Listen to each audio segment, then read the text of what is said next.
So we'll get started and see where we go, if you're okay with that. Yep. Yep. So I'll hit record here. So I got my clean audio feed for you.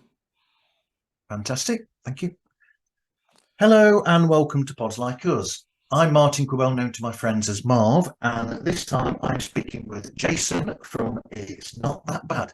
Hey, Jason, thanks for speaking today. Martin, thank you so much for having me on, and thanks for squeezing me into the schedule when you could.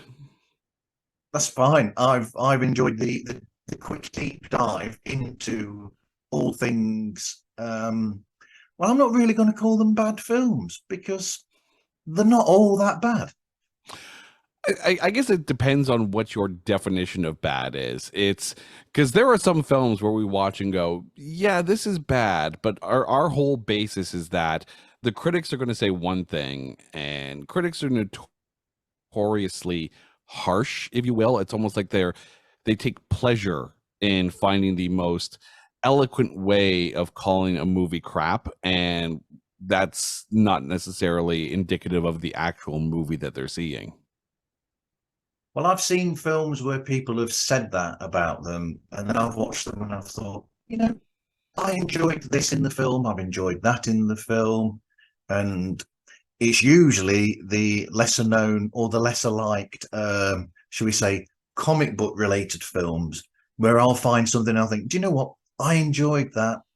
And I probably enjoyed it a bit more than the glitz and the glamour of the, shall we say, more well-known superhero stuff. Well, I mean, a lot of it depends on the property, and more often than not, we consider what we like to call the weight of expectation.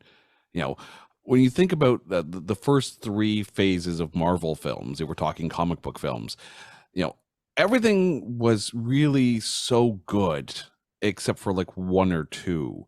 I could pass Thor: The Dark World any day. That's the only Marvel film I think I've fallen asleep to more often than I've watched the whole thing. But there was it was a newness to the concept.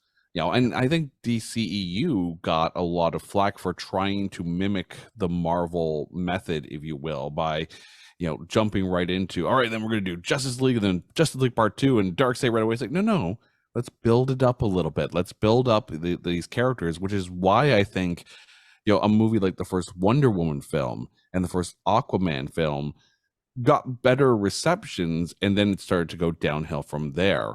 There is a weight of expectation, but if you're going to take a look at a film like Eternals and you're going to try and compare it to Infinity War, don't.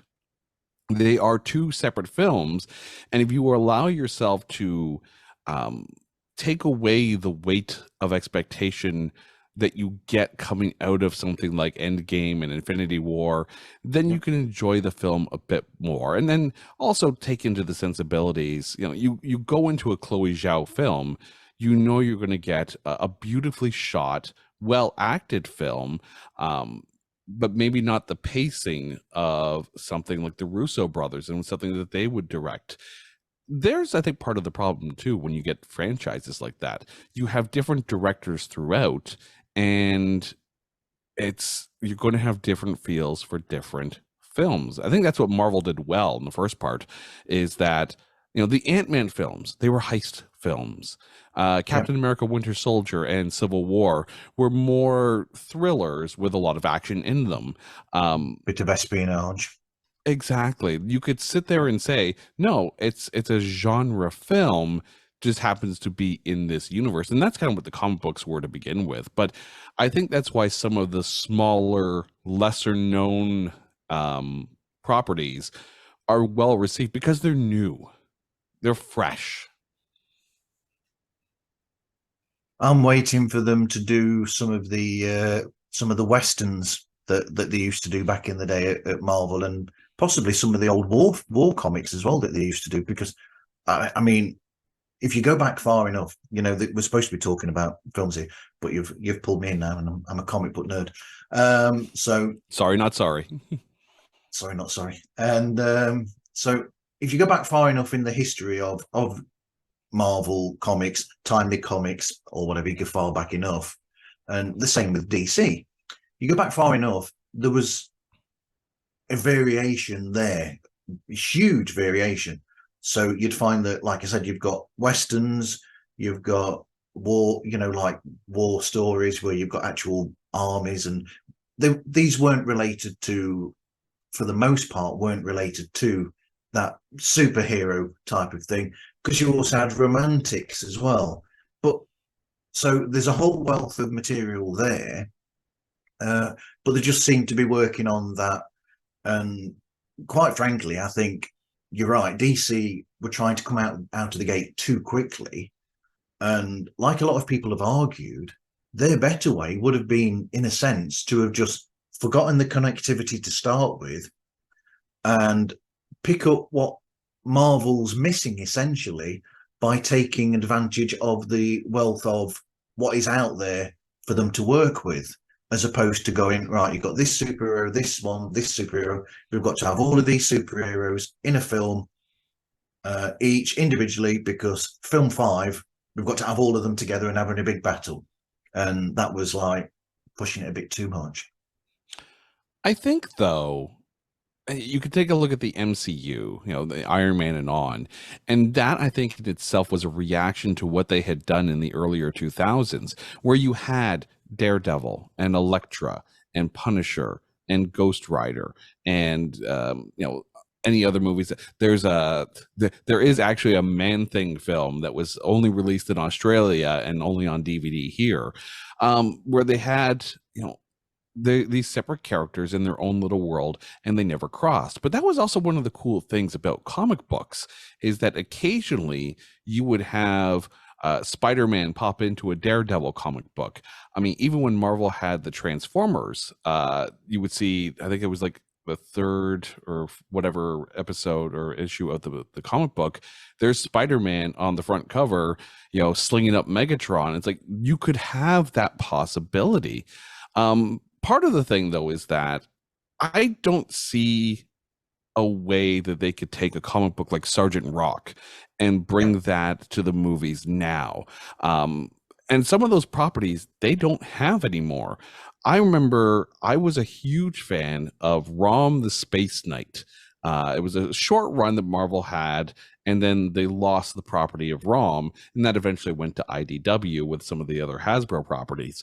Marvel's got that character back now, and they're about to, in January of 24, release a volume 1 of a giant omnibus of all the ROM comic books from the Marvel line. I just don't see how you can roll some of those non-Avenger type characters into this world, although they are starting to branch out a little bit. Obviously, something like Werewolf by Night, it's not directly related to the Avengers, and it was great. It was fun for exactly what it was, and I think that's where you can kind of have the middle ground, how they did the Marvel special presentation, right, where you can take a property that you have that in no way possible can tie into the MCU, and yet still do a property for Disney Plus and call it a Marvel special presentation. Yep. I mean, you've mentioned that, and that makes me think of. I mean, that's where I think it works for them with the Disney Plus option, like you said, with the specials, because I enjoyed that, and I even enjoyed the Guardians of the Galaxy Christmas special as well for what it was. I thought that was really good. Whereas the series, they're a bit off and on. They sort of have good, you know, ups and then downs and pits, and it's almost like, because they had the restriction with those specials of you've got to write it and it's got to be within this specific time frame. Sometimes I think you can actually get good quality that's consistent throughout if you've sometimes got that restriction there. Whereas if you say to people, oh, no restrictions, you can write what you like, and you've got a choice between 6 to 9 episodes for the series. It's up to you, and it almost gives them too much free will, and you get you get highs and lows then throughout a series. Well, I mean, it's interesting because, here in Canada, we of course have our own shows that we watch, and we get a lot of American television. And the traditional series length for a show is 22 to 24 episodes of anything that's on like major American networks. Whereas I've always been of the mindset that the Brits have it right. Shorter seasons, more compact stories, and less filler episodes. Yeah. I think, people are hating on Secret Invasion, and I don't get it, because I thought it was, through the 6 episodes, it was very well paced. I think with WandaVision, I think it was very well paced. Loki was phenomenal, which I think Loki is still, to me, the best series that they've done so far. But with She-Hulk, it was one of the longer series, but I felt you could have taken out 1 or 2 episodes and streamlined it a little bit.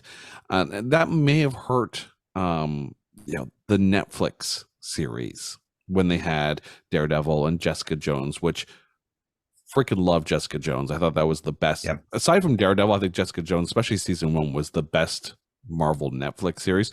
But Luke Cage and Iron Fist just felt too long. Like they were trying to shoehorn it to 12 episodes when sometimes 6 is a perfect amount. Yep, absolutely. So anyway, we've already gone off topic. So we'll go back on topic now, and we'll say, so what do you think is, I've put the wonder of questionable films, like we said before we started recording, what would you call a questionable film? I think I've sort of already mentioned in a way that, going with what you said, it's the degree of expectation in some ways and the hype that you've got leading up to films where, when you were talking about on the recent episode with your wife, when you were talking about Cleaner or The Cleaner, you've got that expectation because there's a great trailer that goes with it. And I haven't got a thing to, so I'll pretend that I'm doing this. And you've also got Samuel Beep Jackson in the film, and it looks amazing. But because you've seen that, it's got Samuel L. Jackson, and you've got all these bells and whistles, and you think, oh, this is really going to be such a great film. Recent Star Wars films, for instance. Then you think, oh, this film is going to be this good, and you go in with this expectation, and if you'd gone in with no expectations at all, you might have enjoyed the film better because you wouldn't have had that level of expectation. You'd have gone in and you'd have been like, well, that wasn't half bad a film. But because you've got that hype leading up to it, it's not reached that hype level. It's down here a bit further. There are a number of movies where the trailer has completely and utterly overhyped the film. Yeah. First movie that comes to mind is a movie that we almost walked out of. It was The Dead Don't Die. And I remember, like, directed by Jim Jarmusch, you've got Adam Driver, you've got Bill Murray, you have a phenomenal cast in it. And the trailer made it look to be so funny and so quirky in almost a Wes Anderson Life Aquatic with Steve Zissou kind of feel. And then you get to there and you start watching, and it's like, this is slow and boring. And the best bits were in the trailer. And you're like, at what point does the pain stop? Right. I think with movies, especially ones that were released straight to DVD, there's a stigma, and you can see that with movies that are made by Netflix now or straight to streaming, where there's a stigma to it. Oh, it's not good enough for the big screen. Oh, it's the budget doesn't justify the marketing budget it will require to get people into the theaters. And with a movie like Cleaner, which is a phenomenal film, it's very well paced, very smartly written. It's one of those great little whodunit type films. with a few twists here and there, and a really good cast, and possibly the best use of Eva Mendes that we've seen in a film, because there have been a number of films we've covered and she's in it and they so misuse her. Here they actually nailed it. But straight to DVD or straight to streaming does not dictate the quality. But maybe there's the dichotomy though.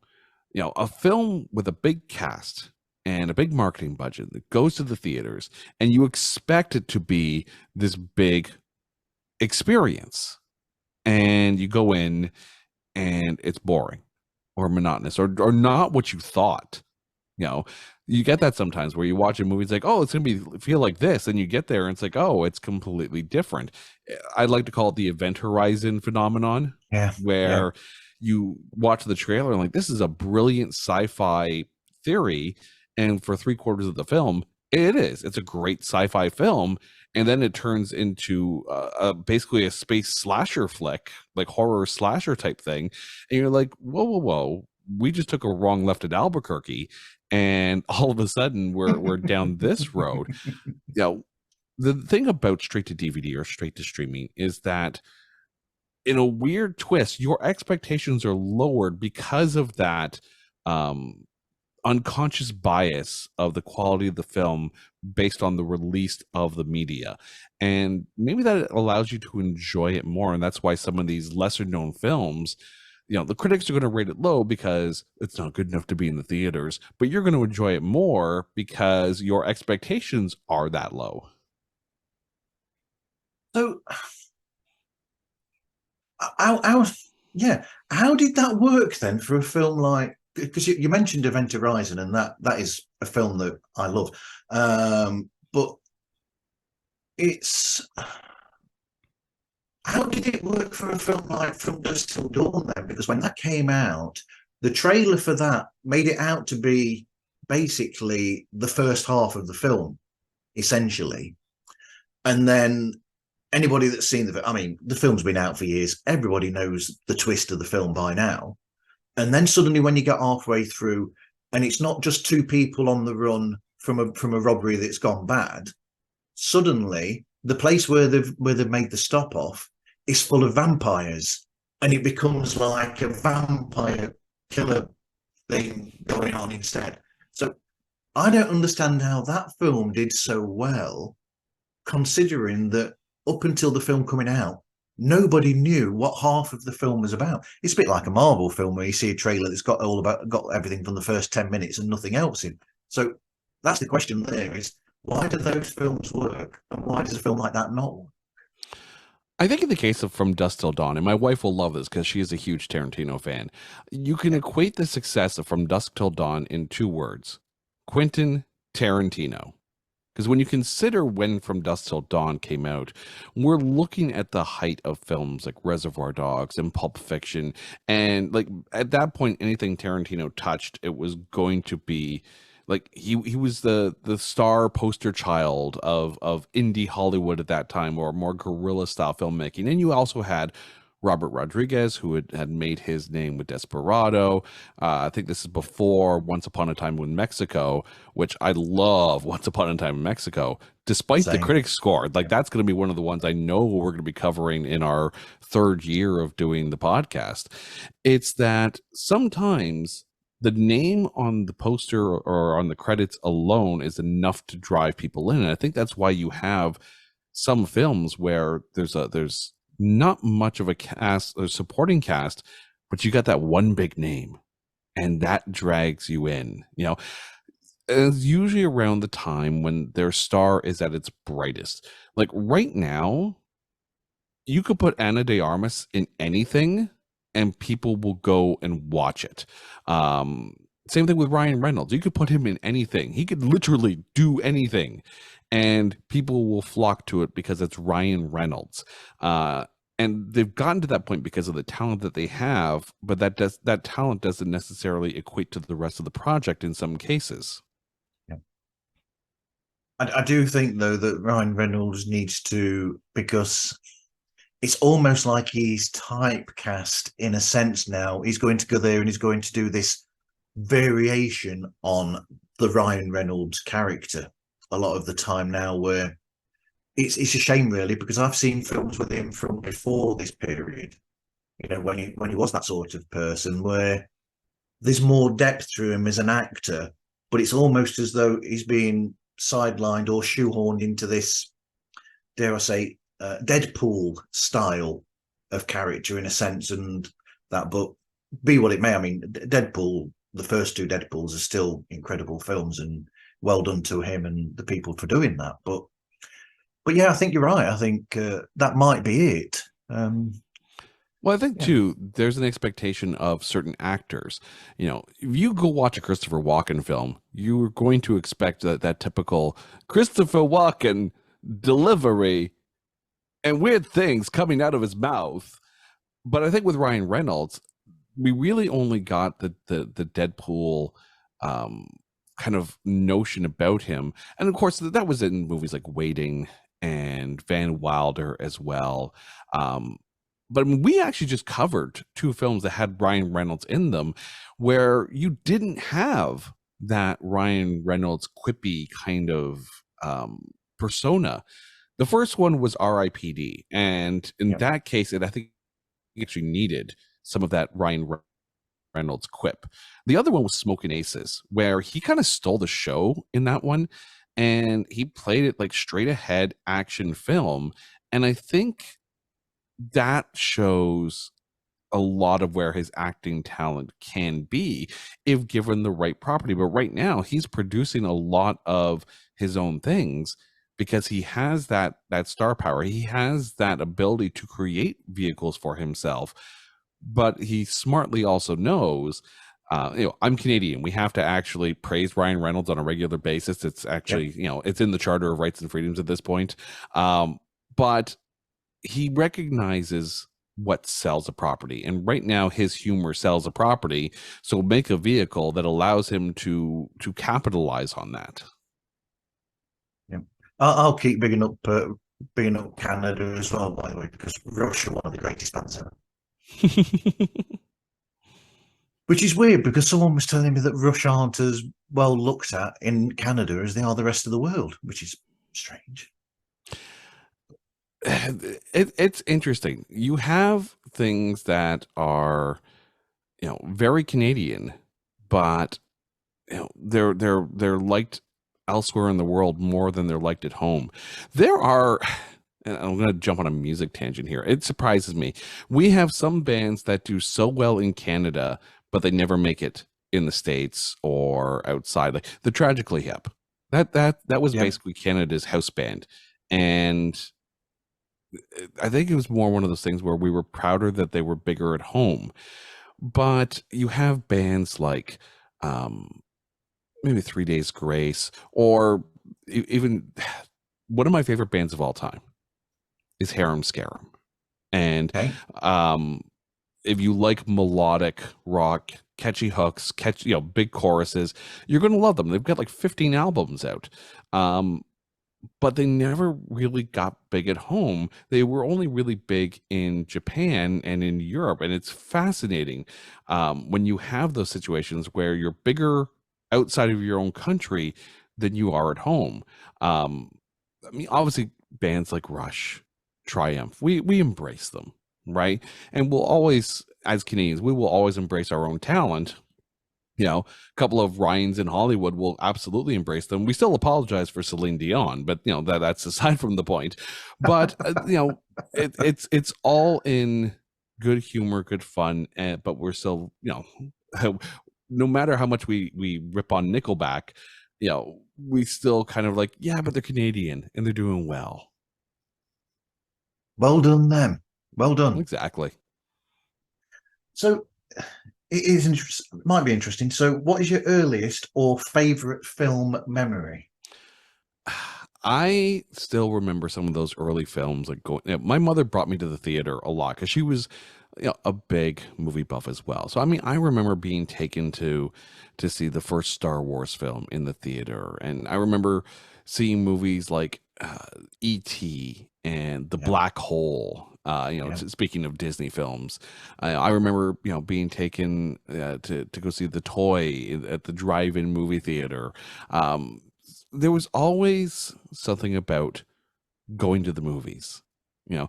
And it's funny too, because when you take a look at box offices now, you know, aside from Barbenheimer influenced weekends, you have a lot of these movies that on any other year would have obliterated the box office. But I think the streaming services and the speed with which those movies going to the streaming services has changed everyone's concept of, it's taught people patience. You know, a movie hits the theaters and you got to wait a year before the DVD comes out.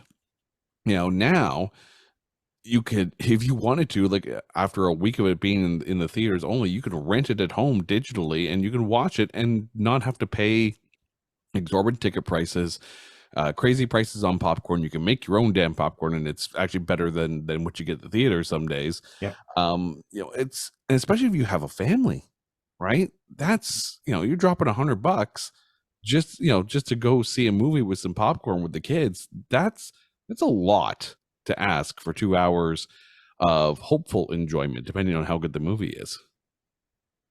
Agreed. But I think so. You've gone into that territory there of cinema, and that makes me think of a subject I've mentioned before, which is I think the lockdown affected film release to a certain degree, where when the world went into lockdown over the pandemic, the problem was that they got that many films stacked, ready to come out, that when we came back out of lockdown and they finished post-production on other films that had finished production and would have come out much later, those films that were already ready and these that were in post-production and were finished in time at home by these people, you know, the behind-the-scenes people, there were so many films there when we came back out of lockdown that then we had this crazy situation where film studios were saying, okay, we'll put these big films out at the cinema, and these films that because we want to make all this money, because we've lost money over the last year and a half, 2 years, while the cinemas have been closed, we want to make big money, so we'll have this big film, that big film, that big film, and this film, like, you know, which would be a really good cinema film, like a decent drama or something. I'm trying to think of ones off the top of my head. There's a few of them actually that came out like that, where they'll go, right, that we'll put that on streaming services as well. We'll charge them $10 or whatever to stream it for a bit, and then it'll after a few weeks we'll put it to free. And I think that sort of harmed the cinema / theatre model essentially. And it needs to, I think they need to go back to having that variety in the cinemas, to be quite honest, because it bothers me that these films that I think are absolute gems that are being thrown straight to streaming, I think it's wrong in a sense, and they need that cinema thing to give you that feel in a way. I think it's interesting because right now, in my opinion, I think we're at critical mass when it comes to streaming. You know, the whole idea of, you know, a platform like a Netflix was that it challenged the notion that you needed to have, you know, to get your cable package and get the movie channels and get this and that in one big cable package so you could watch these things, but you still have to be patient, you know. And then with, you know, Netflix and HBO before this, they challenged the notions of what was acceptable in a TV show. You know, you had shows like True Blood and Dexter and Game of Thrones, which challenged the guidelines of what you could do in a series. You weren't going to get that on ABC or CBS, right? Because you couldn't, because, you know, because of restrictions, right? You can't put, you know, beheadings and orgies on, you know, 8:00 p.m. primetime programming. You know, it's not going to cut it, right? HBO, yeah, you can do that. But then everyone saw that Netflix was doing very well, and then everyone else felt like they had to have their own Netflix. And that's the problem with something that does really well and then spawns all the imitators until you get to critical mass, and then you start to see things shrink and either end or merge with other companies. And I think HBO is the biggest proponent of that. You had, their HBO Max service, and then within a year they're changing it to Max, and all these properties that they had earmarked for HBO Max are getting shelved, like Batgirl. And all of a sudden they're realizing that the cost to make content for the platform does not equate to the money that the platform brings into. And that's where you're going to get the critical mass, right? Where right now, if you wanted the everything, like the everything, you'd be paying more than your cable package, because it's like Netflix and Apple TV and Prime Video and Hulu if you're in the States, Disney Plus and Paramount Plus and Peacock and BritBox and whatever else is out there. And then you have your fast networks too, the ones that are free, like Tubi and Pluto and Yep. Plex, and if you have a Roku device, there's the Roku. There's enough free stuff out there that people are now sitting there going, why am I paying for 17 different streaming services? And it's a shame, because some of them are really, really good. I think Shudder is not necessarily unfairly maligned, but I think it doesn't get the props that it deserves, because this is the one where it doesn't cater to a corporate entity, it caters to a genre. Yeah. And I was hopeful that Shudder was going to be the template for what the other spawned ones are going to be. We could easily have a science fiction based streaming service, and people would pay for it, because sci-fi fans have no problem going back and watching some of the campier, early 80s, late 70s kind of sci-fi films, because that's their bag. Same thing with Shudder. They have no problem going back and watching some of these lesser known horror films, because it's the genre that they're buying into, not necessarily the corporate name attached to it. But even then, with the corporate name ones, like you mentioned the Disney Plus. So when that came out in the UK, which it had more on there in some ways than the American model, because the fact that we don't have Hulu. So the property that's owned by Disney, when I saw that coming, I thought, oh, maybe we're going to have something a bit interesting here, because I thought, well, Disney have got Disney, they've got Touchstone, they've got 20th Century Fox, got this, got that, got the other, and I thought, wow, we're going to have such an incredible array of things there available. But then it's sort of like not quite. This bit's where the big question is, we're not going to put that on there, we won't have that on there. And even now it's like there's huge gaps of film. It's like they can't make the minds up whether they want to be open for everything, or if they want to stay, we're the family friendly company, or whatever. It's like it's almost like I don't know how to explain it. Schizophrenic in a sense. Do we want to be this? Do we want to be that? Whereas I think they should just the whole lot. And then the weird thing came out recently with Bob Iger saying, well, now that I'm back, we're going to cut this much of the material on there. And I thought, well, how do you expect people, because he's saying that they're losing customers, essentially. And I thought, well, how does that work then? That if you're losing customers, you think you're going to gain customers by giving them less of a package? I can see two sides to this. The first one obviously is, there's some things on there that are going to stay on there forever. Disney went out and spent a ton of money on Lucasfilm. So anything Star Wars is going to stay on there, because people are going to watch it on a very regular basis. Same thing with Marvel. They spent the money, got Marvel. It's going to be on there. Plus, that means they hold on to the properties as well. Not many people, no one can have those Marvel shows on their streaming services. Shows like Bones, I know, we're still on Prime Video as well. So there's probably still existing streaming deals left over from before the Fox purchase. So I mean, you're going to see that kind of hold on a little bit. But I think too, there is also only so much server space available to them, because if you need to buy more servers to hold all the content, which is, all the traffic is starting to access at the same time, that's an infrastructure cost that's going to be, you know, it's going to make the service, they're going to have to raise the price. So if they lose some of the content that's probably not getting as much in the way of people actually watching it, then that means you don't have to expand the servers. You can just change the content. But also the thing with Willow, the recent series, them saying, yeah, well, no, we're going to pull that off kind of thing.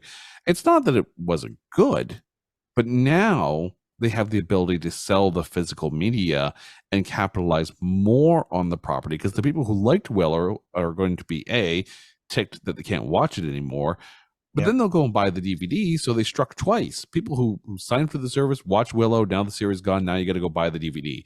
That's why people are so, get your physical media, get the movies that you love on a format that you can watch whenever you want. Music, buy the CDs, because some of them disappear off Spotify every now and then. The services are great when they have what you're looking for, but when you have very, for lack of a better term, esoteric likes, and they're there and then they're not there.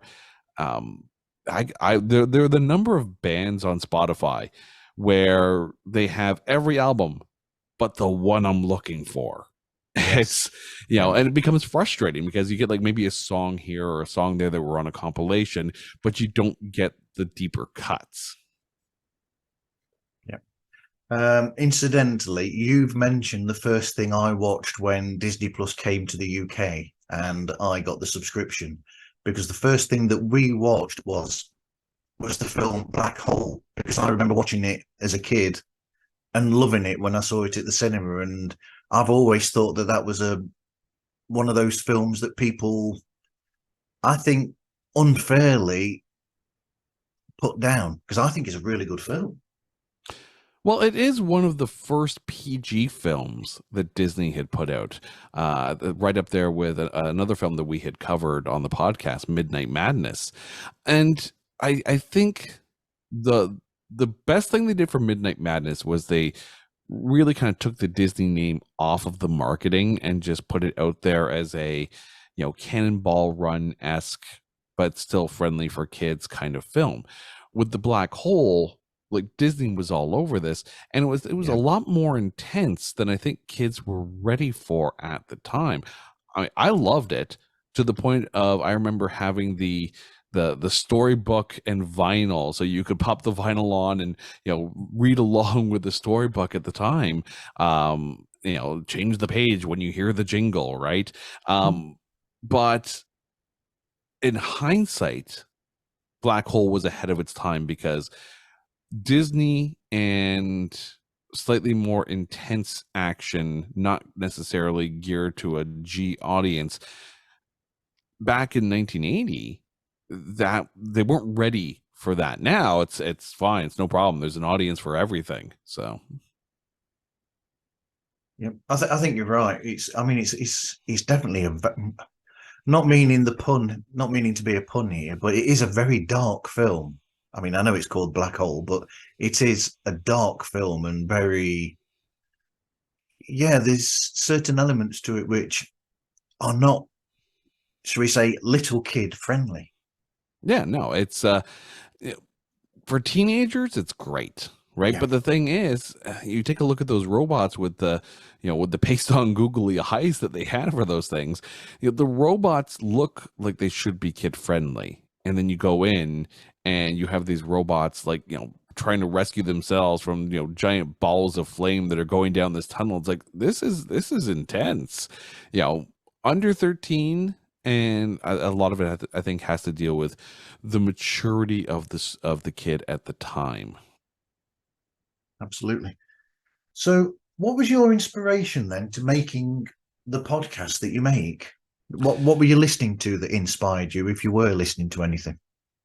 Well, it's funny. So It's Not That Bad is actually my second podcast. The first one was one I had done called Made You a Mixtape.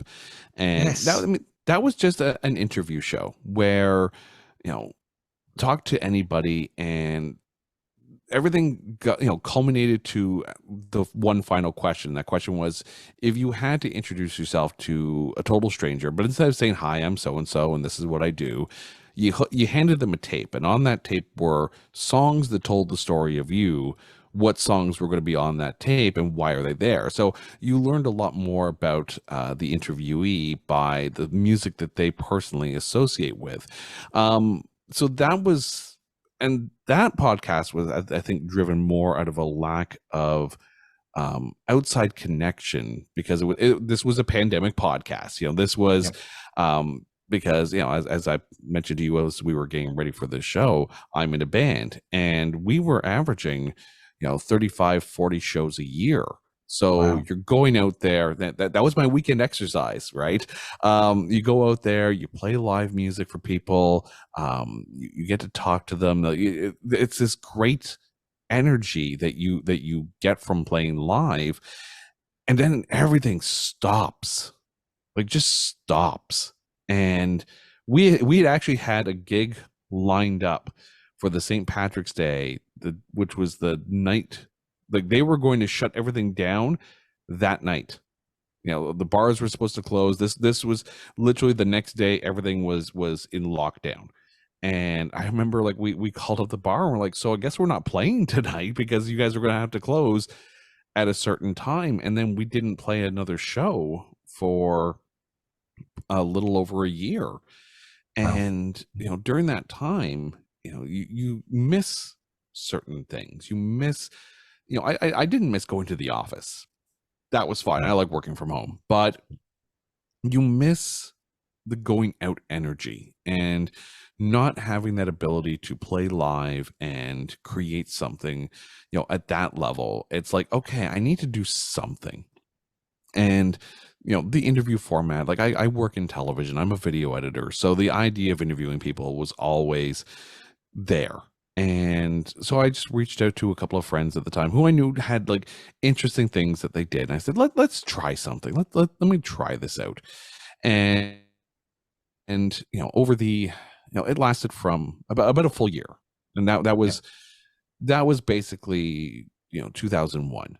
And I had a chance to interview some great musicians and other uh, uh, authors, singer-songwriters, other podcasters, and it was it was fun. And during that year, I'm like, I really like this podcasting thing. I'm gonna keep going with this.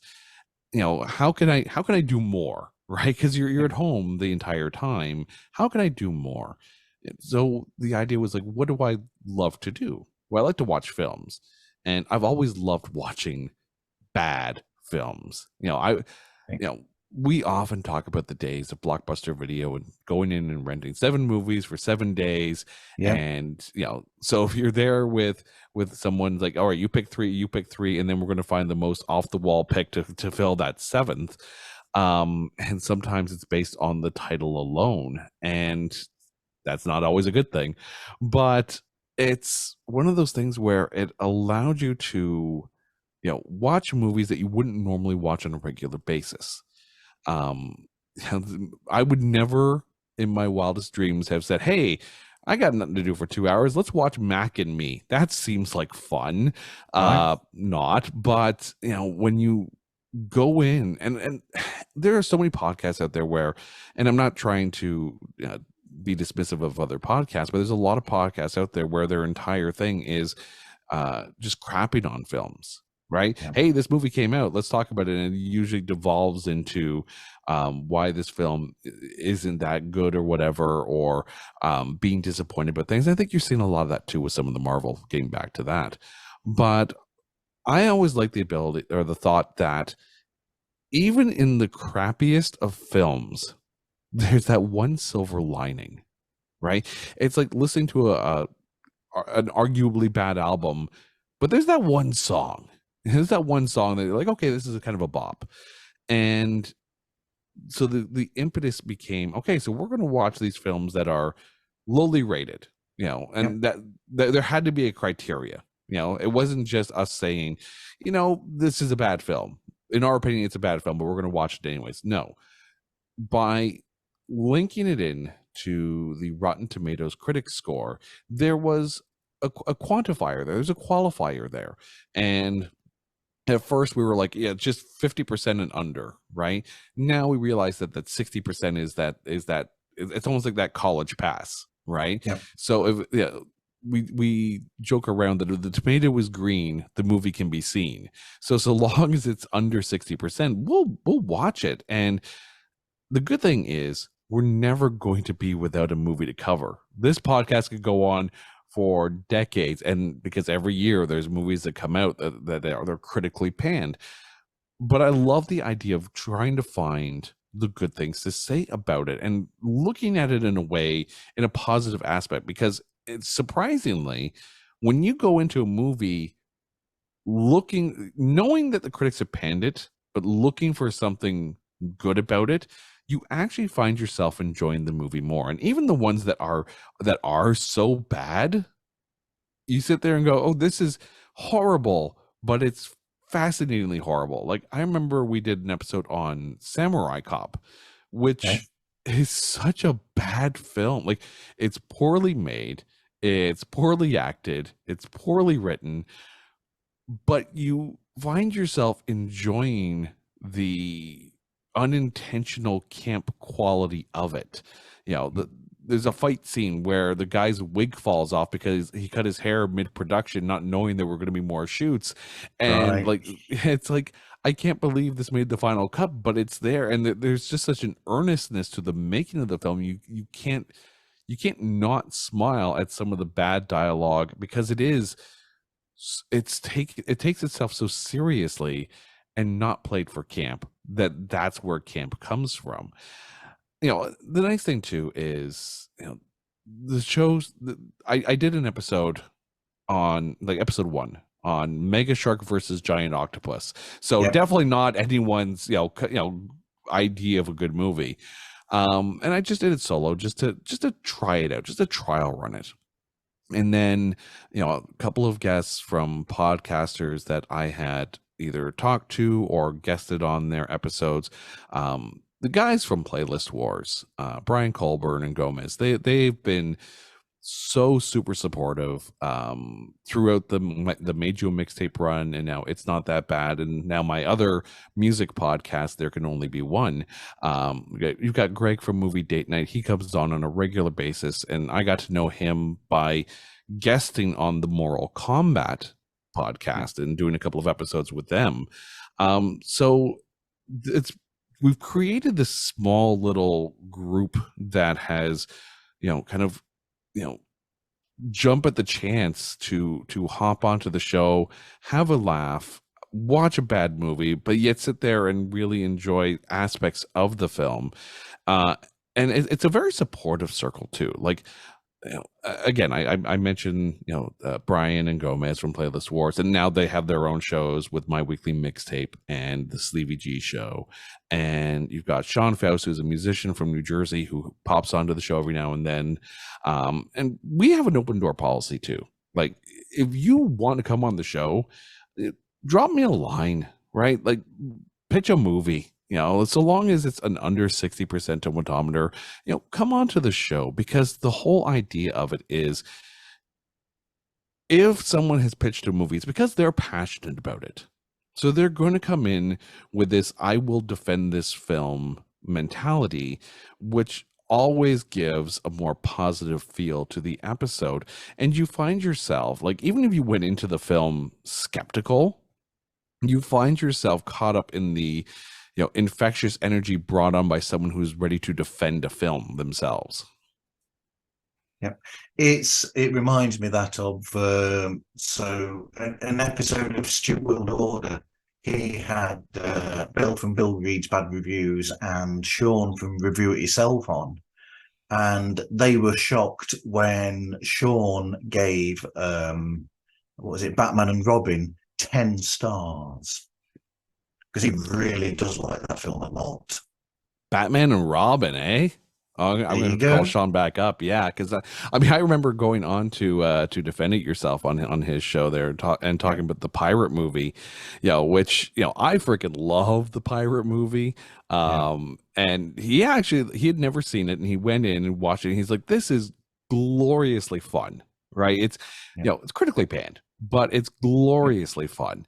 But that's the thing, right? Like every podcaster that I have dealt with so far has been um, very positive and very welcoming and helpful. And I think it's because, especially over the last 3 years, we've all lost a little bit of that connection that we had with the outside world. And here you have people from around the world, really, yeah, able to meet in the middle and discuss things that move them. Like we're not a political podcast, and I don't ever want to be a political podcast. Like, even if we talk about a movie where someone has, in the history of their life, gone on to, for lack of a better term, warrant being canceled. Like, anytime Jeffrey Jones is in the film, we actually stop and say, okay, let's pause for a second here.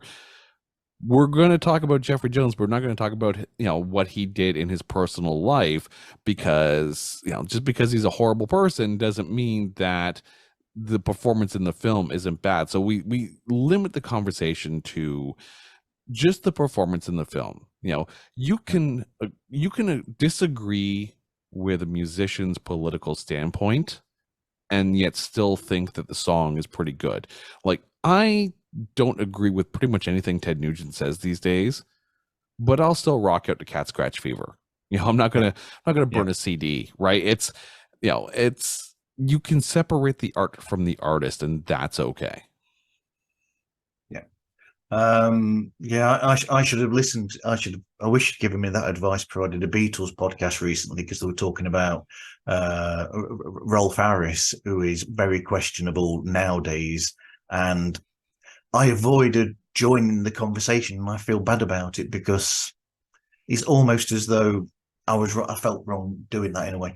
And you got the same thing now with, you can reel them off, like the Jeffrey Jones, Kevin Spacey, for Mm-hmm. instance. You've got the same thing there with questionable things with him, but there's no arguing that he was an incredible actor in Seven and American Beauty and films, But yeah, like you said, you've got to separate, when you do these shows, you've got to be able to separate that from the artistic side, essentially.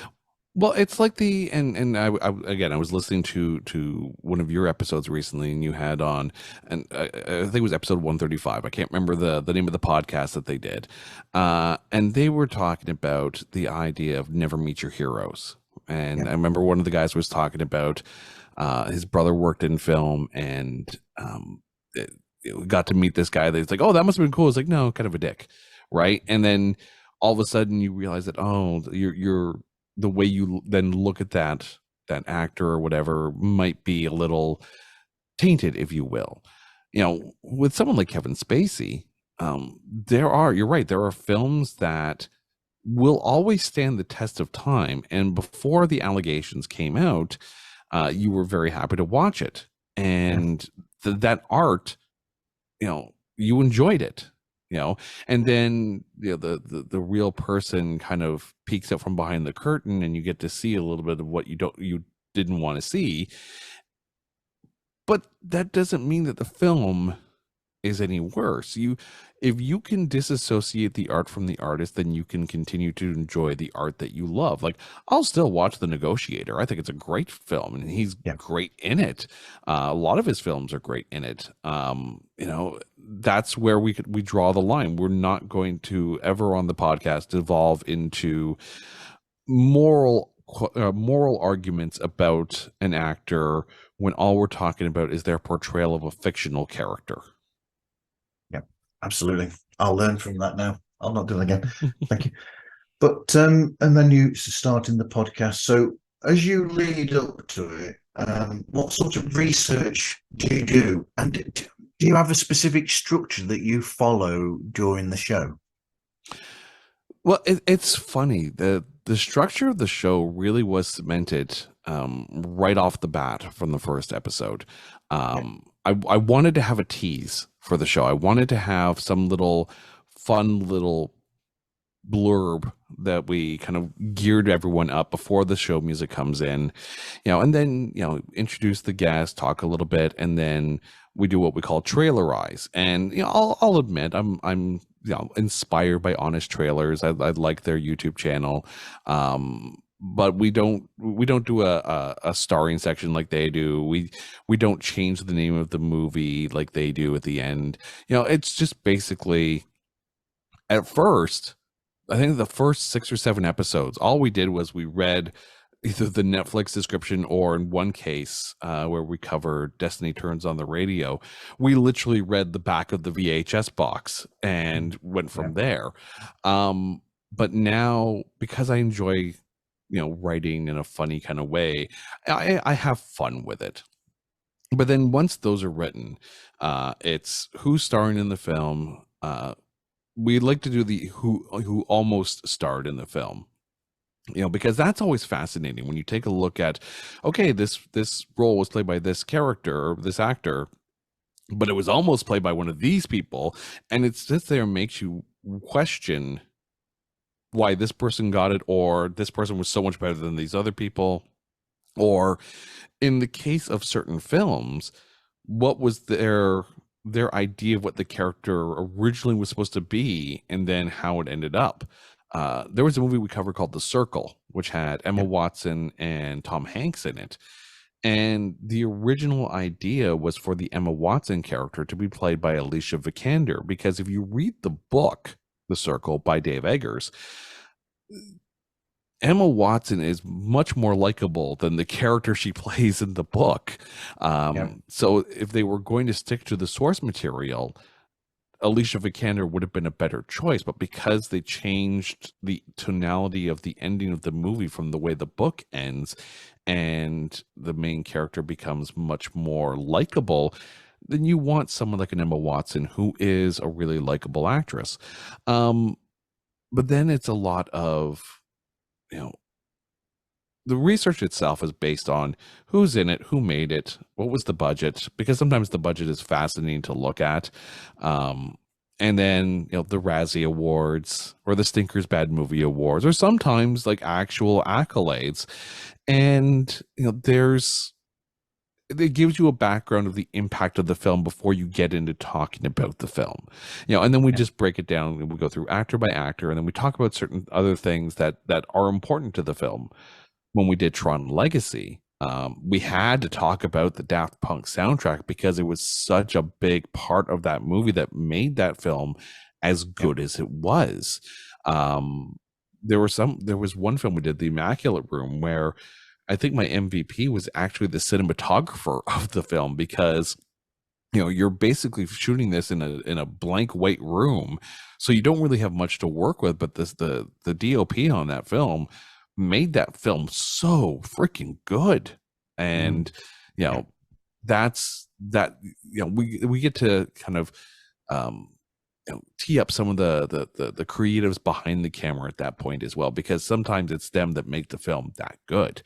And then really it's, you boil it down to who is your MVP, because that's always fascinating, because three people can watch a movie and they can have different takeaways as to the best part of that film. So whoever, they choose as their MVP, it might not always line up with myself or anyone else on the show.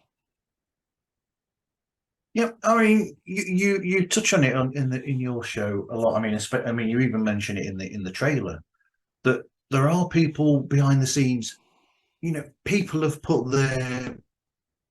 worked hard on these films, and in a sense, just writing them off is almost sweeping aside all the hard work that they've done, in a way. And you look at these films, and like you said, some of these films, you watch them and you think there is no way that that film warrants as good a soundtrack as it's got, or as good cinematography as it's got. You'll watch a film, you might watch a some people might see it as a lesser Western from back in the day, and people might watch that. So you watch it and you think, oh God, well, they're a bit wooden with the acting, the dialogue's a bit on the duff side or whatever. But and then you go from that, and then suddenly it'll pan out or it'll zoom out from the cowboys on the horses. You'll zoom out from that to the vista, and you'll think, bloody hell, that's amazing. That cinematography and how they've caught like Yosemite or somewhere in the background or something. You think, where the hell did that come from? Oh, absolutely. I mean, people will sit there and rip on The Last Jedi, but when you take a look at the cinematography on that island that Luke is on, I guarantee you, anyone who went to watch The Last Jedi sit there going, I would really love to visit that island and just see what that island is like. Or even, the scene where they're on, like, I guess what's like a salt world, because, the ships are flying and got the red dust kind of like visually. It's a remarkable visual to see on the big screen. And, part of it is kind of, I'm a video editor by profession.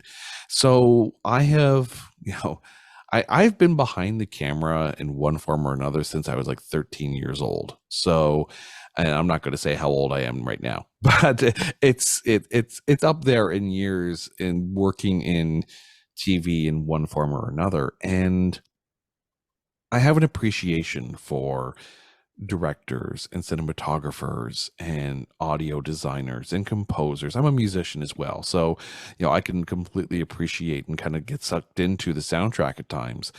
And I've never worked on a big film. I've worked on smaller productions, but I've never worked on a big film. And I know the passion that goes into making these projects, even films that don't end up going anywhere. It doesn't negate the work put in by the people behind the camera. And I'll never be as good an actor as the people that we see on our screens. I'll never be as good a director as the people behind the lens and making those visuals. Maybe one day I'll get to edit a film. I don't know. That'd be nice, but I'll never be, until I get practice, I'll never be as good as some of the editors that put together those films and really make sense out of, the notes on the paper and the different takes on camera. So, I approach these films knowing that, there's enough noise out there that maybe one day, one of these actors will hear the show and, we call things out like plot holes and whatnot when they need to be called out. But that doesn't detract from our appreciation of the art and the work that went into the art. Absolutely. Yep, definitely. So how do you record and edit the show? I'm guessing you do it much like we're doing now, by, some form of, online, like Zoom, Zencaster, Riverside, and those sort of things. So I'm very fortunate. My wife is an absolute gem and has supported me through, whether it be by being a guest on the show or by saying, okay, you need those microphones, go buy those microphones. So we have a little basement recording studio here at our house. And, I have these, people are going to laugh, but the microphones that you're hearing us on right now and on the shows, those are $40 microphones that we bought off of Amazon.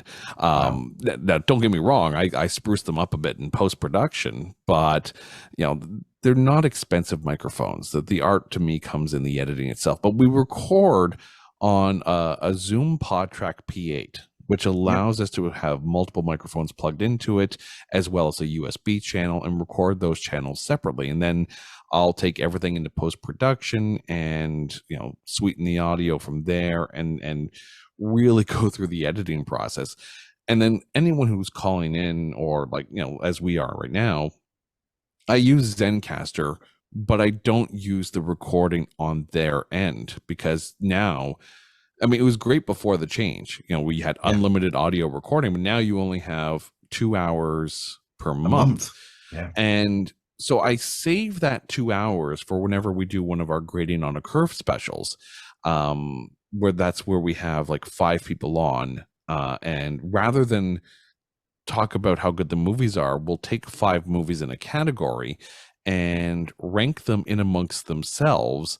The first one we did was superhero films. Yep. But the movies we talked about were Superman 4, The Quest for Peace, and Catwoman, and Elektra, Jonah Hex, and Green Lantern.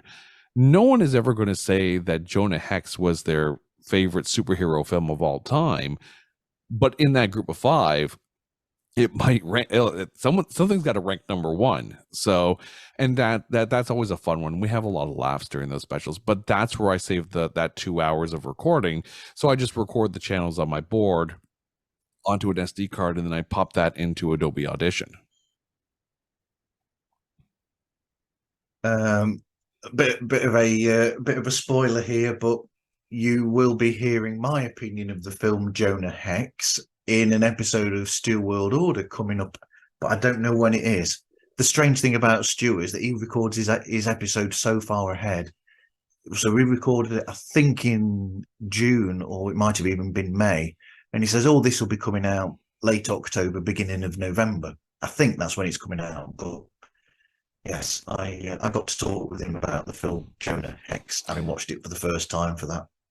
First, that is planning goals. Like, shout out to the podcast that, you know, I'd love to get to the point where I have that much advanced recording like taken care of, because then you can allow yourself to, you know, take the week or 2 vacation and then not have to cram to make sure that you have those releases put out. I mean, you know, with any creative content that you put out there, the goal is consistency, right? And you know, that's why with the new podcast, There Can Only Be One, that's bi-weekly, because, you know, I can take 2 hours, watch a film, and then spend about an hour and a half putting all my notes together, and that's fine. You know, with There Can Only Be One, the whole idea of that podcast is to go through an artist's entire studio discography and make a playlist of the best songs, but every album has to be represented, and you can only pick 1 song per album. So in some cases, you're listening to 15, 18 studio albums, and, you know, then doing all your notes after that, after you've made your playlist. You know, some artists, it's fine. I just recorded Led Zeppelin as an episode. You know, that's only 9 albums. You know, so that's not that hard to go through, and those albums aren't necessarily that long. But then you get, I think the second episode I did was Tom Petty, and that's 18 studio albums. You know, because we also did the Mudcrutch albums as well, because he was on those albums, and that's a lot of music to listen to. And I'm not just gonna take a look at the track listing and pick, you know, the big song. I'm going to listen to the entire album, and because sometimes it's a first listen for me, especially on artists where, you know, your knowledge of their songs is the hits, you know, the radio plays. But I love deep cuts. Sometimes those deep cuts stick with me. Sometimes it's easy. It's like, yeah, I know that album. I've listened to that album a million times. I know exactly what song is on there. We did an episode on Metallica, and I didn't even have to think about the Black Album. Like, yep, that's that one right there. But yeah, no, it's that consistency. So for Stu World Order to be able to have episodes recorded that far in advance, that's a testament to smart planning and good podcasting at that point. So, you know, I've never had the chance to talk to the Stu World Order podcast, but they have my complete and utter props from here. So Yep, Stu's whole thing is a comic book film, and it's so he got me to pick 3 different films, or well, he didn't. He got me to pick 3 numbers, so you don't know what those films are until he comes back to you with what 3 films they equate to, and it's always changing as well. He'll randomize it every time. So when he's had one film already picked, the numbers get changed around. So and then so I picked three films, and that's the one that I chose out of the three. Famously, I've had three questionable films, shall we say, twice. Both times I've been on, because the time I was on before that, I did Teenage Mutant Ninja Turtles 3, Turtles in Time, when they went back in time to you know, feudal Japan. That was fun.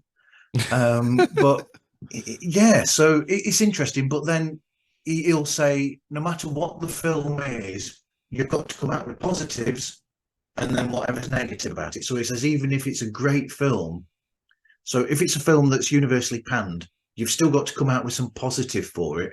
And if it's a film that is universally raised up there as a 5-star film by most people, you've still got to come out with something that's a bit negative, even though it's tentatively that way.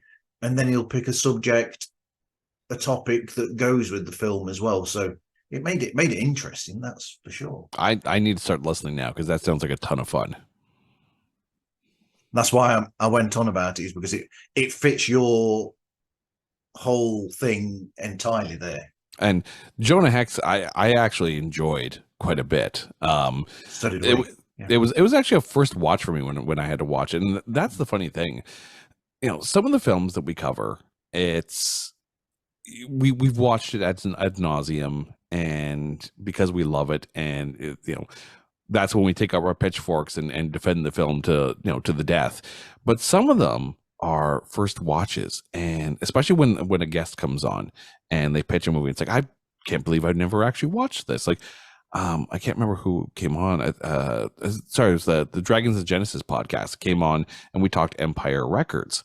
And yeah, as much of a music fan as I am, and a musician, I had never actually watched Empire Records. I'm like, I can't believe I've listened to the soundtrack countless times, yeah, never watched the film.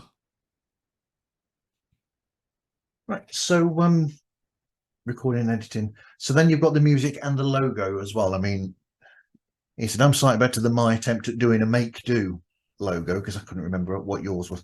So if you look at the picture I've got for you there, that's supposed to be a video cassette in the top corner. That is a really bad DVD. And then that Cine Duff there that I've got there, that's supposed to be like one of those neon signs that you have outside a theatre. And then the television there as well with, you know, what is it, douche pictures I've got there. And it's just me trying to be humorous there. But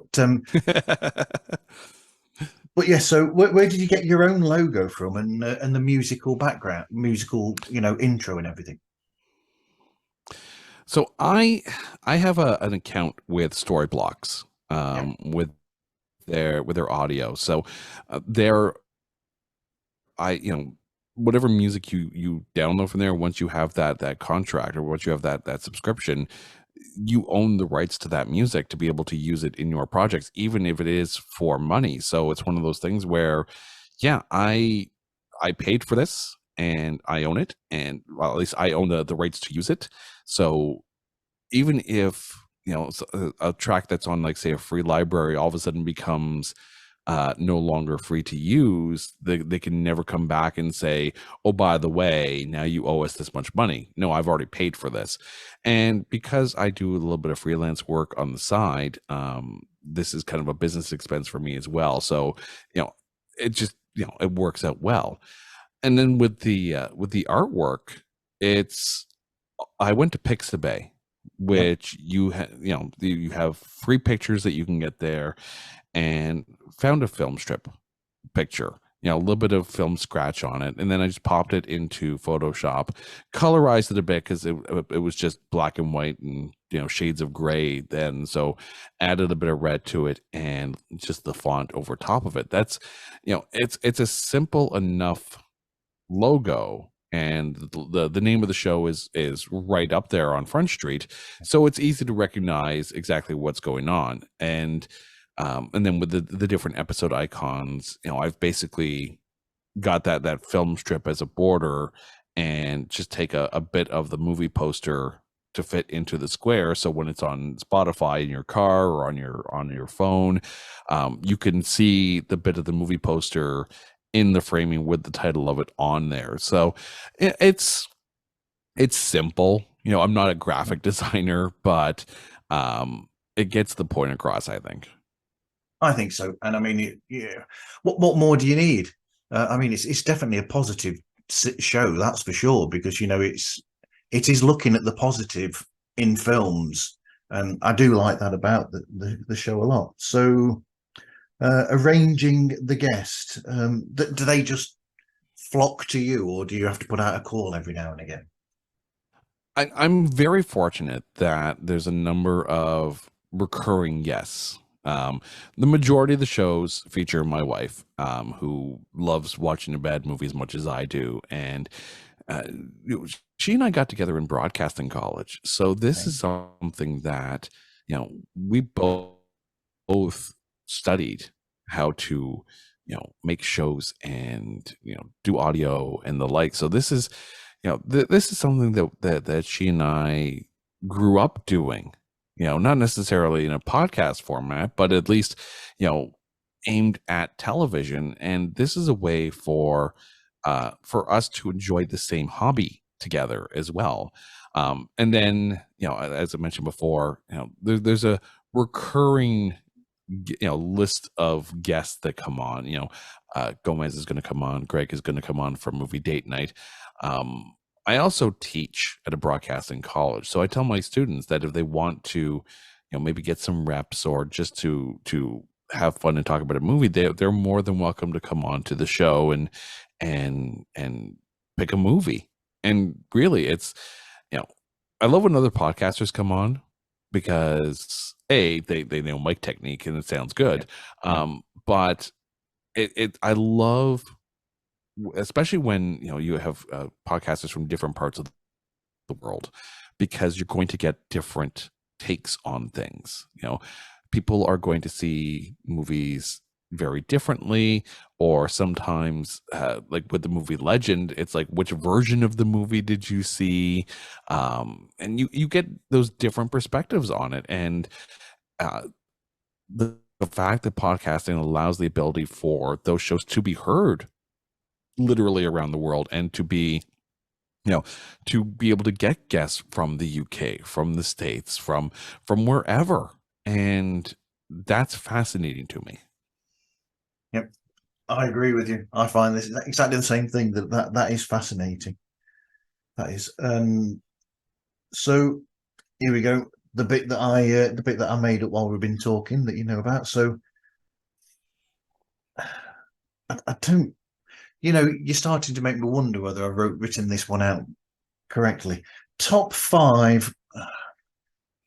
What about what would you say are the top five films that you think people in general, you know, are not looked down? Well, they're not looked at well by the majority, but you think you really enjoy yourself.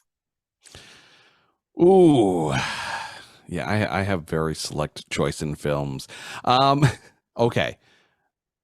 The first movie I'm going to put on that list, I know it's so poorly reviewed, but I can't help but laugh hysterically whenever I watch it, is Kung Pao Enter the Fist.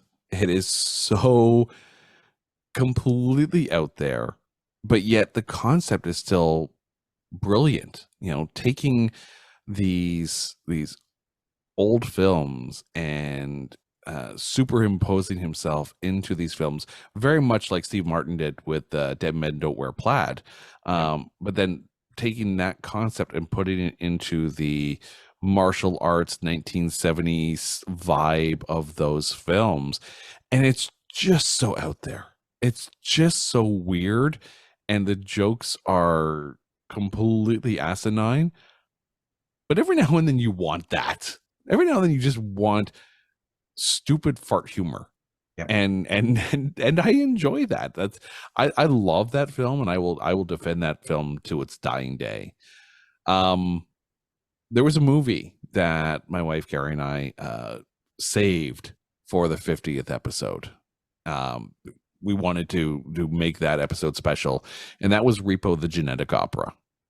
Okay. This is a film that, you know, we saw the trailer for it on a DVD that we had rented from Blockbuster.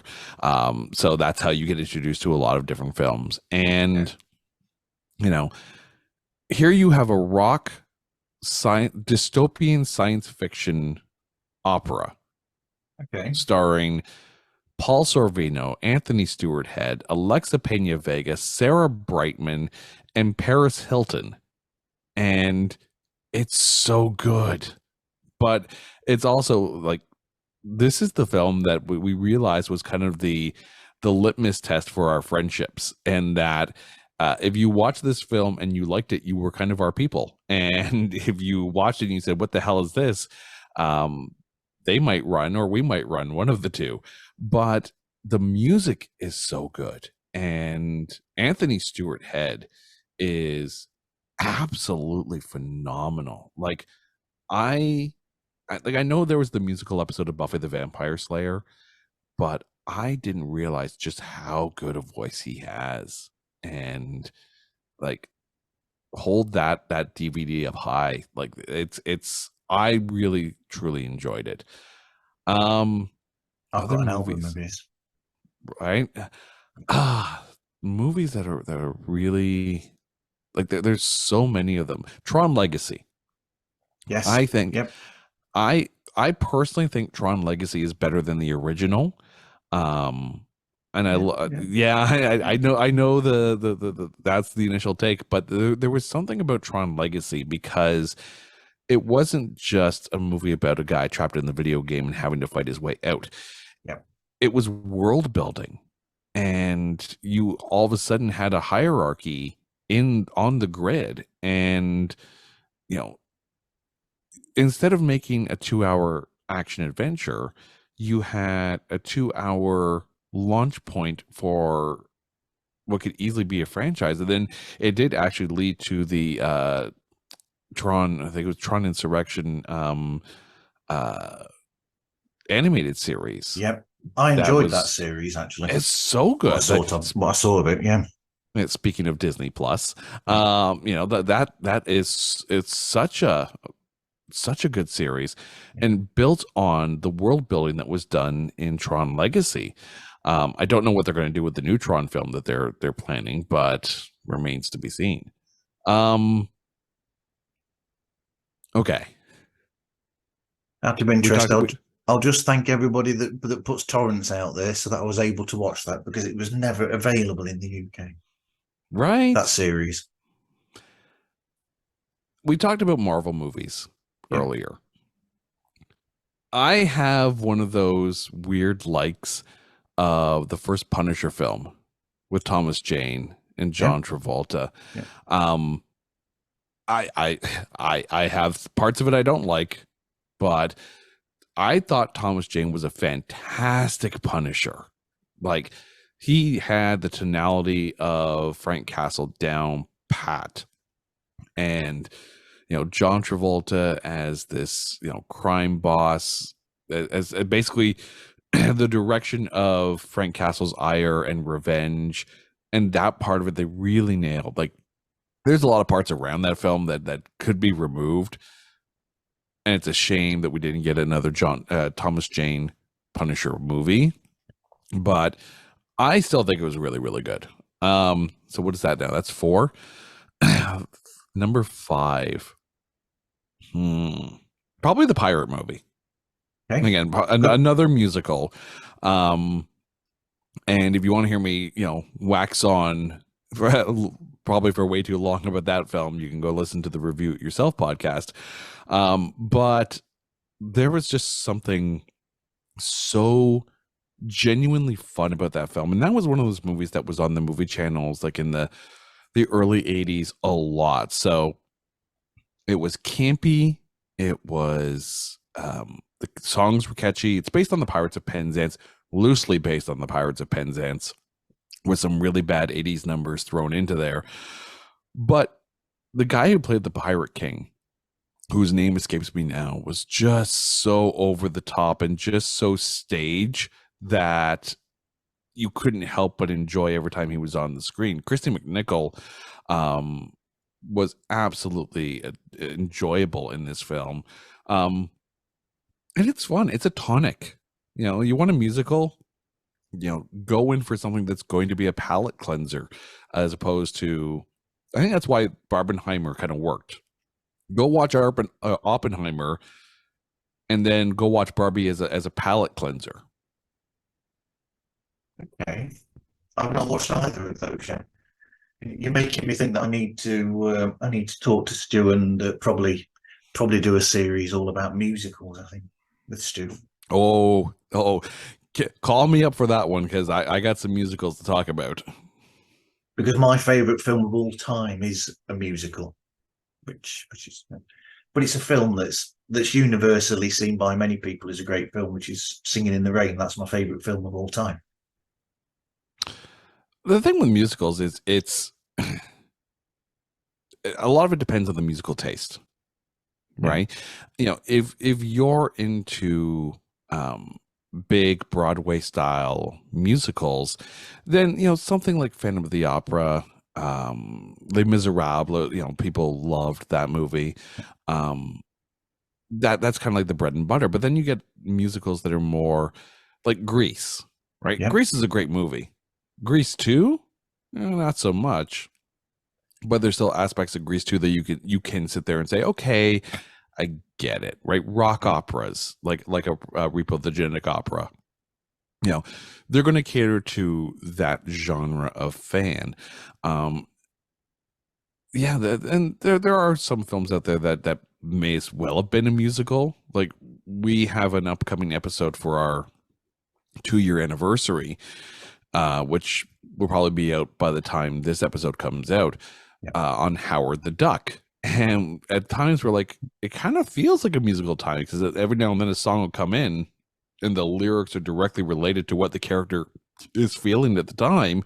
And it's like, yeah, okay, maybe it's a musical at points, but why not go all the way? We'll take the Howard the Duck musical. You preempted what I was just thinking then, and I was just thinking, would Howard the Duck have worked better if they'd just gone all out and made it into a musical? And by the way, to everybody out there, Howard the Duck is a Marvel character. Howard the Duck was not going to work in 1986. No. Because you're 2 years after the Temple of Doom, you're 3 years after Return of the Jedi, and George Lucas is a producer on the film. And again, the weight of expectation, right? And they went in and made a Howard the Duck film as well as they could, right? But I don't think the appetite was there, probably from Marvel side or from Lucasfilm side, to do a Howard the Duck musical, because that's not what you were doing in 1986. The goal was to take this Marvel character and build that world. And it's funny too, when you do the research on that film, and you realize that because of the box office bomb of Howard the Duck, it actually indirectly led to the creation of Pixar. You realize that even in the worst of results come the best of outcomes. But I think now, like, people have been talking about doing this, Avengers musical number that they had in Hawkeye and turning that into something at Disney theme parks.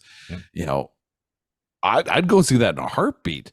But if they came out and said, we're doing a Marvel special presentation of Howard the Duck the musical, people would lose their ever-loving minds. And you could argue, in a sense, that the Guardians of the Galaxy holiday special had a little bit of that musical feel, especially off the top.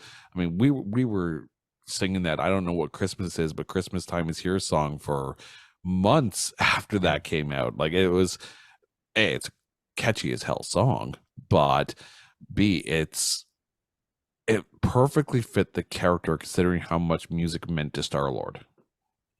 Yeah, absolutely. I mean, that's one of the great things about that.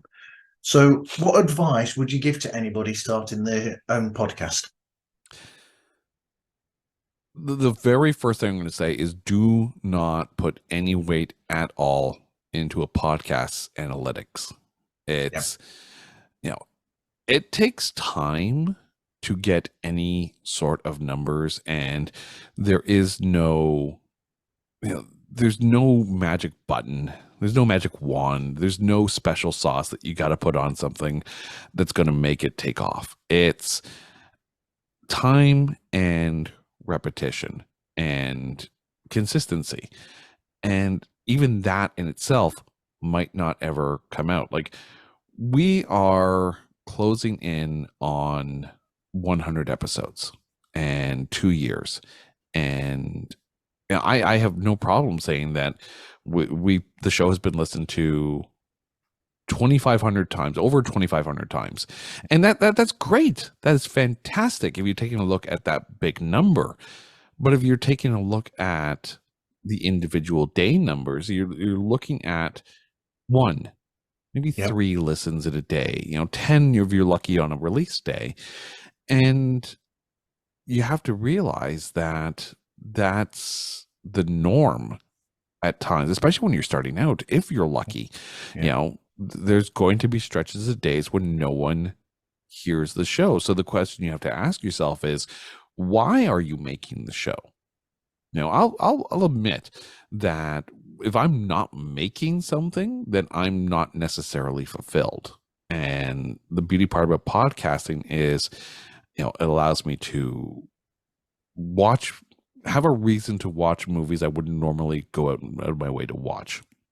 It gives me a reason to listen to albums that maybe I wouldn't necessarily listen to the whole album, or experience artists that maybe I don't necessarily listen to on a regular basis, and have conversations with people who, I may not ever have the chance to talk to those people and reach out. And then if you're lucky, you get to guest on some of those shows and then talk about other topics that you didn't realize that you have that opportunity to talk about, those different passions. Like, I've had the opportunity to talk on everything from movie podcasts to music podcasts to wrestling podcasts to soccer podcasts. And, that's the beauty part, is that not everyone is one thing.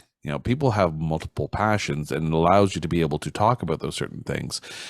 But just ask yourself the question is, if you make this thing and no one listens, are you still happy with the thing that you made? Yep. It can't be about the equipment. It can't be about the fame, and it can't be about the payday, right? We don't monetize a thing, and that's okay, right? This is my hobby, right? And if people listen, that's great. And maybe one day I'll make a merch shirt and maybe one person might buy it, and I'd consider that a win, right? But even if they didn't, as long as they didn't put any money into it, then that's okay, right? Yep. If, in 10 years from now, I'm still watching bad movies and having a good laugh with my wife or whoever wants to come on the show, that's a win. It's an absolute win, So it should never be about the analytics. Also, too, don't bog yourself down with listening to other podcasts and comparing yours to theirs. There's going to be podcasts out there that have better mics, better editing, better production value, better guests. That doesn't matter, right? No. Did you make something? Yes. Did it get out there? Yes. And did one person listen to it? Yes. And that's a win. One of the podcasts I listened to when I first started podcasting, and it was David Tennant does a podcast with. Yes. And I love that show. More so in its simplicity, right? It is literally exactly what the title is. David Tennant does a podcast with. Yep. Right. And the episodes, each episode is someone that he has either worked with or in some cases just happens to be fascinated by. Like, obviously David Tennant, his episode with Michael Sheen, people are going to tune into that because Staged has been the greatest thing that ever hit television, in the last 3 years. Still waiting for season 3, by the way, here in Canada. So if David and Michael can kind of get on that and get that show over here, that'd be real nice. I'm sure he's listening. Right. Of course he is. Right. But the depth of the conversations, and especially the episodes with Billy Piper and Kristen Ritter, those were phenomenal episodes because there was just such a comfort in the conversation. And the other podcast I'm going to mention too is Brian Colburn's podcast, My Weekly Mixtape, because the thing with his podcast is that, in execution, it's simplicity. It's two people putting together a 20-song mixtape based on a subject, and you go back and forth, and you're trying to kind of match tonality and a feel, and this is how you would make a mixtape. But the thing is, when you're listening to the show, and this is the beauty of his podcast, and I've told him about this before, the beauty of his show is that when you're listening to the episode, even if you're not involved, you find yourself playing along. You're sitting there, and as the person's trying to figure out what song they're going to put it on, you're literally thinking of songs that you would put on the mixtape yourself. That's it's a simple concept, but for him it involves something that he loves doing, which is talking about music, based on something that he loved doing, which was making a mixtape. Yep. And when you're passionate about something, no matter who's listening, your energy is infectious to the listener. And if I always say, and I compare this to when I'm, on stage with my band, is that if you're having fun on stage, the crowd is going to have fun. If you're having fun in the conversation, the listener is going to enjoy the conversation more. It's just, it's a give and take of that infectious energy that comes with it. So, don't worry about the numbers, worry about having fun. That's the be all end all of it. Don't compare yourself to anybody else, and don't needle yourself on the quality of the podcast audio at first. Yep. You don't need a $700 microphone in order to be able to make a podcast. You can do it with something on Amazon. You don't need a super expensive audio board and super rig and racks with compressors and the like. You don't need to spend money on studio rental time and going to someplace and having them record it for you. If you have a decent enough microphone and a computer that can record it, maybe whether it be through OBS or Audacity or whatever free software that you can get, you can turn that into a podcast. And if you're passionate about what you're talking about, people are going to listen to you be passionate about it. Podcasting is about, it's about passion. These shows are made from passion. They are listened by people who share that passion. Absolutely. So, I was going to ask you actually what podcast you listen to, but you've just done that automatically. I kind of jumped ahead of the game, didn't I? You did, but you're used to being a podcaster after all these episodes. Incidentally, I actually put a list together just as a thing yesterday because I was talking to somebody else who does Death Is Not the End, and his is about picking songs for the, if you could score your life, what would you pick? And I actually did pick, just not seriously, but I just picked 8 songs, and as a just to get a response to this. So they include Marillion, Queen, The Zombies, Rage Against the Machine, Anushka Shankar, and others. Huh. Marillion right off the bat. I kind of like that. I'm a bit of a prog guy myself, bands like Dream Theater and Queensryche. So, you throw something from Marillion in there and I'm kind of on board. Okay. I will say it's the song No One Can. Oh? Because so the importance to that is, I hate to say this, I've got a rush because I'm down for doing an episode of somebody else's show now. But so it's because when me and Louise first met, Me and My Other Half. It was a song that was around at that time, and I don't think Louise is much into the progressive rock scene as such, which is why I was surprised, because she had the cassette single of it, because back then we had cassette singles, and she had the cassette single of that, and it was sort of like, I was already a fan of Marillion from back in the days with Fish, and it was just a song that, because I like Marillion a lot anyway, and then Louise liked this song, it's just a song that binds us in a sense, if you know what I mean. It's got that sort of thing to it, which is why it would have to be on there, because it's an important song for that reason. I have a song that's similar to that, and I'll keep this quick because I know you've got another podcast record coming up there. The first episode of There Can Only Be One, we covered Anthrax, one of the big four of thrash metal. And the reason why is because Anthrax, there's a certain song from Anthrax that is literally the reason why my wife and I are together. Let me tell the story here. So we were both in broadcasting college, second year, and I'm in the edit suite, and I'm trying to teach myself this new computer editing system, which was like one of the first versions of Avid. So to teach myself this, I tossed this short little Anthrax song called Cup of Joe. It's off the Volume 8 CD. It's like $1.50 at most, maybe only 40 seconds.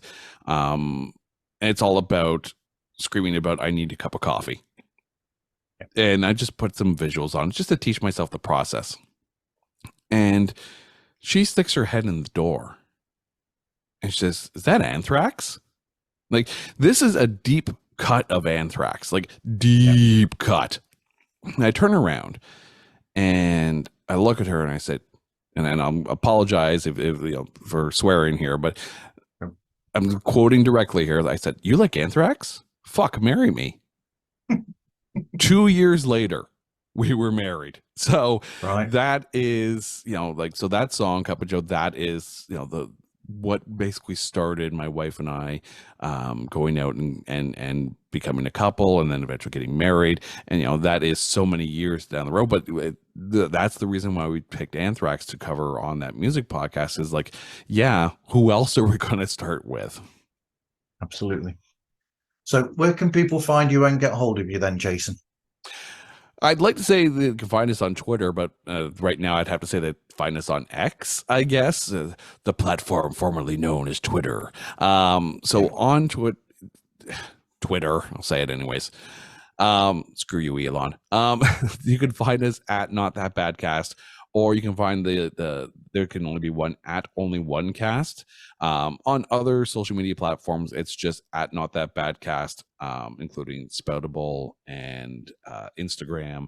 You can also go to our website, notthatbadcast.com. And I'm going to start blogging a lot more, because this Twitter X thing is becoming a lot harder, I guess, because people are bailing now, because who knows what's going to happen with it. But that's where you're going to be able to connect with us, send us emails, find out what's coming up. And I want people to reach out. We're going to put movies out there that we want to hear what other people think about those films. It shouldn't just be two voices talking about it. Get your comments in, because as a podcaster, I'll say that makes our shows much more fun when we have listener comments. Yep. And it's a well put together web page as well, where you've got all the links there to, wherever you want to find them. If you want to find them anywhere, all the links there on the opening page. It's got details of latest episodes, so you can go there to find the episodes that you're after of each show. And it's just, it's a really well put together website, much better than the one that I've done, that's for sure. That means the world, because I can't do a damn thing when it comes to web design. So this is me finding the easiest template to use off of WordPress. Same, I'm on WordPress as well. So if you want to find me, you can find Pods Like Us on, you're listening to us, you can find us on any streaming platform. And we're also on, I'm going to say, Twitter, Instagram, and what's that new one called again? Threads on Threads as well. And you can contact us through podslikeus@gmail.com. If you want to go to the website, themarvzone.org as well, to find any strangeness from me, then that'd be great. Anyway, thanks for speaking with me today, Jason. Oh, my pleasure, man. Thank you so much. Thank you very much. And thank you everyone for listening, and hope you listen again to another episode of Pods Like Us.